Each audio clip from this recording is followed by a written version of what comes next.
Kevin Stefanski making the move to Dillon Gabriel. Yesterday, they all kind of coalesced around the move. We heard from Dillon Gabriel, heard from Joe Flacco. Everybody was acting like professionals, and then Stefanski had this to say when it came to making the move and the confidence in the kid. From the second he's been here, he's been working very hard, very intelligent young man. He's done a nice job throughout practice. This whole season, he's been learning how to get yourself ready and understand the rhythm of an NFL week and what that looks like as a backup, and now feel like he's ready to go in as a starter. And he was asked about getting reps, and he's like, yeah, he's been getting reps, but did not go into great detail about just how involved he's been throughout. Well, the way it was explained to me was like if there's 8 reps in a practice session, Joe would get 6 and Dillon would get 2 in terms of weekly preparation. That's life in the NFL. Yeah, it is. I'm not saying that's wrong. I'm like that's standard. The starting quarterback gets 90% of the reps. Yeah, and I know it's been a bizarre situation altogether. And then when we learned on the TV broadcast, I think in week 2 or week 3, I think it was Ross Tucker actually that was like, yeah, they're actually getting a package together at the end of practice for Shedeur Sanders. And when I heard that, I'm like, well, isn't Dillon Gabriel getting work in too? Well, now we find out, yes, he's been getting some work in, during practice. Either way, none of it is a substitute for actual NFL game action. And none of this matter, preseason stuff. And yes, he had some nice drives against guys who are not in the NFL anymore that played for the Rams. Like, yeah, that he looked good at times during those moments, but none of it is a substitute for what we're going to see on Sunday. And this is creating a lot of interest for me. I do not expect him to play well, and I'm just not a huge fan of him in general. But this is giving me a big-time reason to wake up early on Sunday and see a new potential era of Browns quarterbacking. So that's interesting. Define well. You don't think he's going to play well. What does that mean? What is that?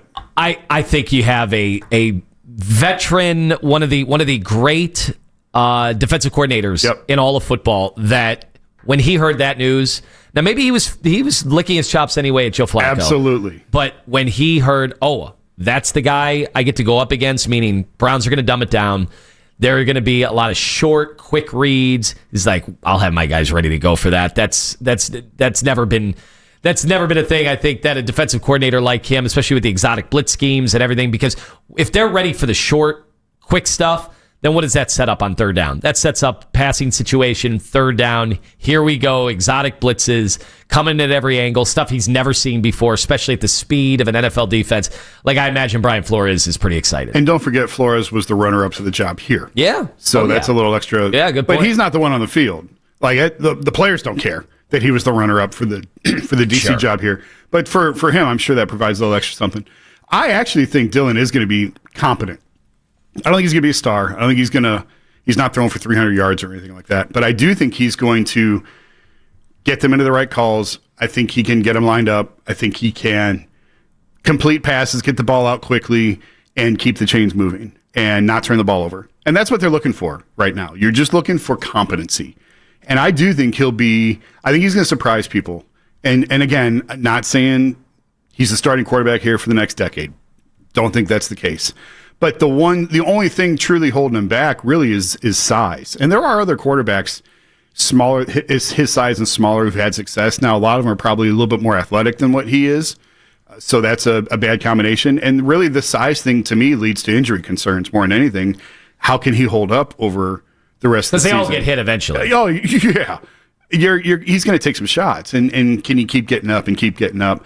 But in terms of the mental side of the game, I have no concerns about Dillon on that. Arm strength, no concerns.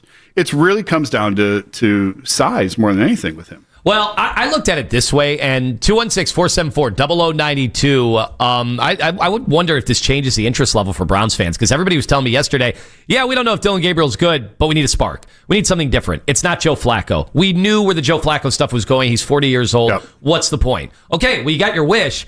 Now, how confident are you? You made a good case. You made a good case on why they could do this. Maybe they could scheme it. Stefanski, he can scheme a drive. Yep. Well, can he scheme a half? Can he keep him in the game?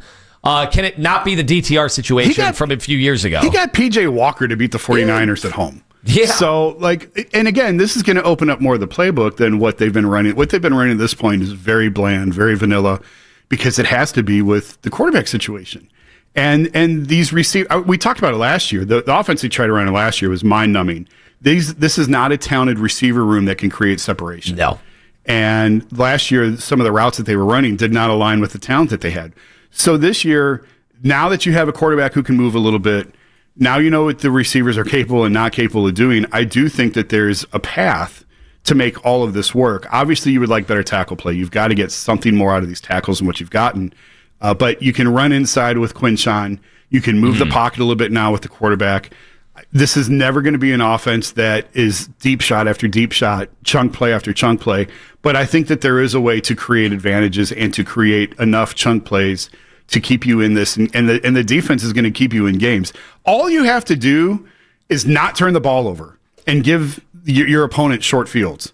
Like, that's a huge part of this. I think I was on Monday. Was I on? Yeah, Monday. I was on with you Monday. We were talking about this. The Lions went 41 yards to get 24 of their points. In a 34-10 win, the Lions needed 24 offensive yards, 41 offensive yards to get 24 offensive points.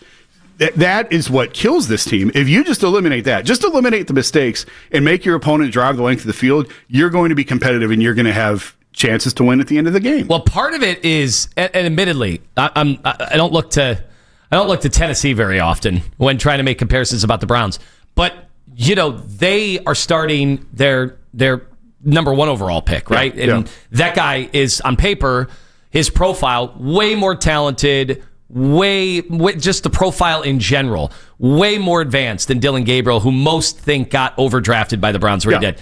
And they've got the offensive line coach that we've been missing, right? And Callahan is over there, and he's getting his ass kicked, and it's not looking good. No. And so that's the only thing that it pauses me. I'm like, you got to have a particular set of skills here. I just don't know that Dillon Gabriel, I would not be stunned at all, Jason, if he just looks overwhelmed in his first NFL game. If Dillon Gabriel is 6'2 3/4, where do you think he gets drafted?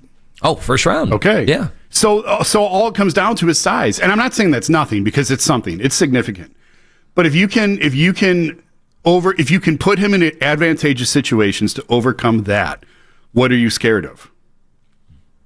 What are you scared of?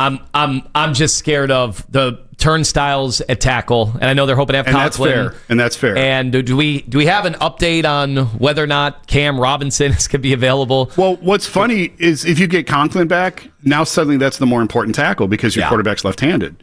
So, and I do think there's a chance for Sunday, I think. But if you get him back, that's a massive, massive upgrade to the blind side now of your quarterback. So I'm just saying, like, if the height is the biggest thing that you're concerned about with Dillon, it's fair. But that's on Kevin now to figure out ways to overcome that. And if you can overcome that, and he's going to get passes not batted down, that's going to happen. It's going to happen if it happens the first quarter, second quarter, everyone's going to throw their hands up and say, see, this is why he's not an NFL quarterback. He's getting passes batted down. Okay, well, if he gets 2 knocked down a game, now if they get tipped and turn into interceptions, that's a problem. If they're getting batted down, okay, it's an incomplete pass, move on to the next play. But if you can overcome the size, I don't know that there's a ton of other limitations in his game. That's just a really big one to overcome.